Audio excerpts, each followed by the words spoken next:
যেখানে আপনাকে মূল্যায়ন করা হবে না সেখানে আপনি কখনোই যাবেন না। মানুষ আপনাকে মূল্যায়ন না করলেও আপনার কাজ, আপনার চেষ্টা আপনাকে ঠিকই মূল্যায়ন করবে। আর এগুলো আপনাকে এমন জায়গায় নিয়ে যাবে, ভগবানের ইচ্ছায় যা দেখে আপনি নিজেই অবাক হয়ে যাবেন। আর কি জানেন তো, টাকা জীবনে অনেক কিছু। টাকা হলে দেখবেন ফ্যামিলিতে আলাদা গুরুত্ব পাওয়া যায়, বন্ধুদের ভিড়ে একটু বেশি প্রায়োরিটি পাওয়া যায়, আত্মীয় স্বজনের কাছে আলাদা সম্মান পাওয়া যায়, অনুষ্ঠানের বিশেষ অতিথিও হওয়া যায়।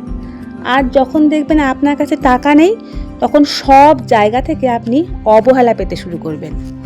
আচ্ছা যাই হোক, আমি সবসময় আমার কাজকে খুব খুব গুরুত্ব দিতাম, এখনও দিই।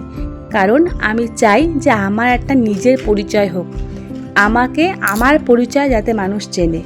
আমি সামান্য হলেও সেই পরিচিতিটুকুনি অর্জন করতে হয়তো পেরেছি। আর আমি প্রত্যেকটা মেয়েকেই বলবো, আমাদের সবার কিন্তু কিছু না কিছু উপার্জন করা উচিত। কারণ হলো আমরা যাতে আমাদের পরিবারের বিপদে পরিবারকে একটু হলেও সাহায্য করতে পারি, পাশে দাঁড়াতে পারি। আর এই কেকটা ছিল আমার এক রিপিট কাস্টমারে, যে আমার কাছ থেকে প্রায়ই কেক নেয়।